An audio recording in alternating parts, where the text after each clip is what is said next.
Today we will discuss how to create novel alloys using rePOWDER.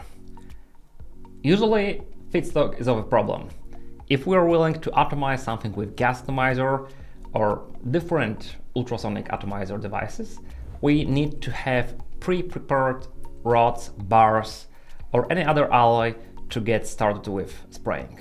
That is not the case with rePOWDER, and today we'll explain full pathway how to go from elements to pre-alloyed material in form of powder at the end. What do we need to start? rePOWDER is composed of two basic units: control unit, where plasma generators and ultrasonic generators are equipped, and vacuum chamber consisting of plasma torch. In the vacuum chamber we'll run our pre-alloying to create feedstock and to create novel alloy to progress with the research. rePOWDER is basically an arcMELTER with ultrasounds. It can be used as fully functional arcMELTER with arc casting, continuous casting, suction casting, splat quenching parts. It is easy to get it upgraded for further on atomization.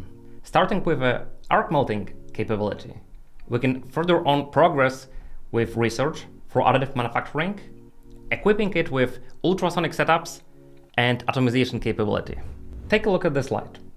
There are several setups within the very chamber of plasma version of rePOWDER. Starting from the left, there are several different elements in those crucibles of copper. In the middle, there is already pre-alloyed material, and on the right there is configuration that equips solid rod in the middle where atomization will take place. We had multiple questions of how we can run pre-alloying within those crucibles. Copper has excellent thermal conductivity, so it's possible for it to contain different molten refractory materials inside without contaminating the melt. It is so-called cold crucible or cold hard. On top, there is a plasma torch that delivers energy to the melt and provides that elements are mixing and creating homogeneous alloy. Of course, it is just an arc melting method then. It has all the pros and cons of typical arc melter. To create homogeneous melt, we need to be cautious on how the material is introduced. For example, if we are willing just to create an alloy of tungsten and tantalum, placing a large piece of tungsten and willing to create an alloy afterwards is not a very best idea. Melting large piece of tungsten or tantalum is pretty challenging task even using 20 kilowatts of maximum power.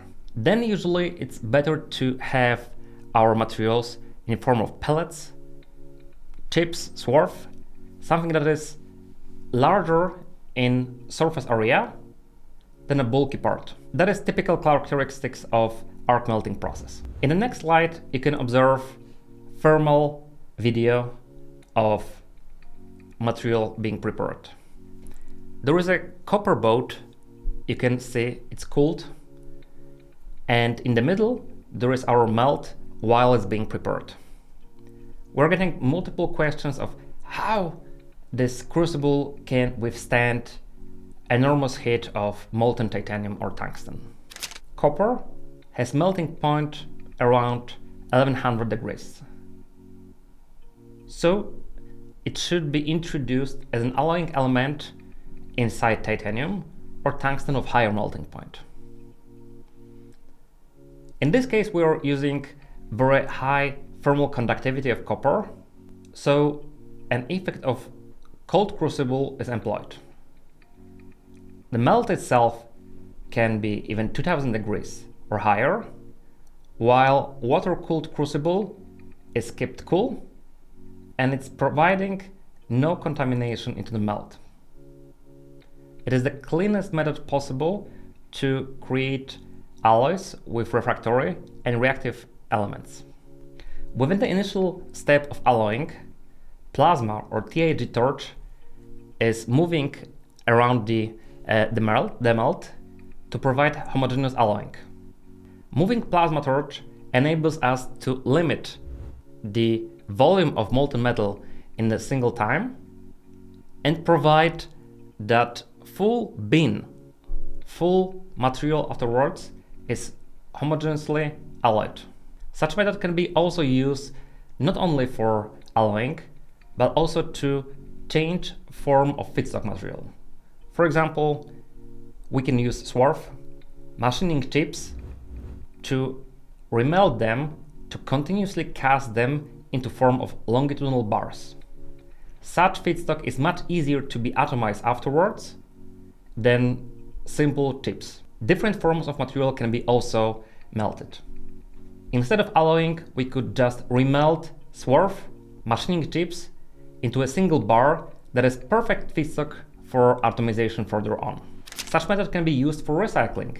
If you're working with high value material, titanium, tungsten, some specialized alloys, and you have plenty of scrap material that is of high value, but it's very hard to be atomized directly, you can remelt those continuously, getting feedstock perfect for atomization further on. In the next slide, you can see example of our continuous bar feeder. This bar feeder can be used both for continuous casting and atomization. Very long bars can be created to reduce volume of our feedstock. If we're dealing, for example, with old support structures, there is plenty of volume, but a little of mass. Fitting those manually is a challenging task, and it prolongs the process. It is much easier to first melt it into the bar and later on use it as a feedstock for plasma atomization. It can be also used as a pre-alloying material, for example, in induction part. If we are designing new aluminum alloy, let's say aluminum, zirconium, and titanium, it is better first to create a master alloy with plenty of aluminum, titanium, and zirconium, overheat it in the hot crucible, and later on use such a master alloy and dilute it with pure aluminum. The bars I mentioned can be really long. The longest bars that we created were several meters long and consisted of several kg of material as a feedstock for atomization. Working with plasma-based ultrasonic atomization requires careful fitting. And usually, the throughput of the machine is determined by not the atomization speed itself, by how carefully and how consistently we can feed the material into the melt. Bars in this case are perfect. It is easy to automate the process and get the bar atomized no matter how long it is. So first, you can create the bar within the same device that further on will be used for atomization. Single device that serves one purpose, starting from elements until the ready powder at the end. We did multiple high-entropy alloys consisting of refractory materials. That is one of our projects and collaborations with Swiss partners. High-entropy alloy that consists of tungsten, tantalum, niobium, hafnium, rhenium. Creating such an alloy with other methods, such as induction melting, is really challenging, because their melting point requires a lot of overheat. It is only possible to create such an alloy using plasma melting. ArcMELTing, such we can use in rePOWDER system. The feedstock is first prepared and later on atomized with wettable or meltable sonotrods. You can observe in the video how the bin is atomized, and on the right part of the slide, homogeneous powder with already pre-alloyed composition. That is the final result of the endeavor. To wrap it up, typical use case of rePOWDER is creating new alloy. First, we can take any elements that we want, remelt them in a cold crucible using arcMELTing functionality of rePOWDER, and such a feedstock can be atomized in the very same device, getting pre-alloyed powder.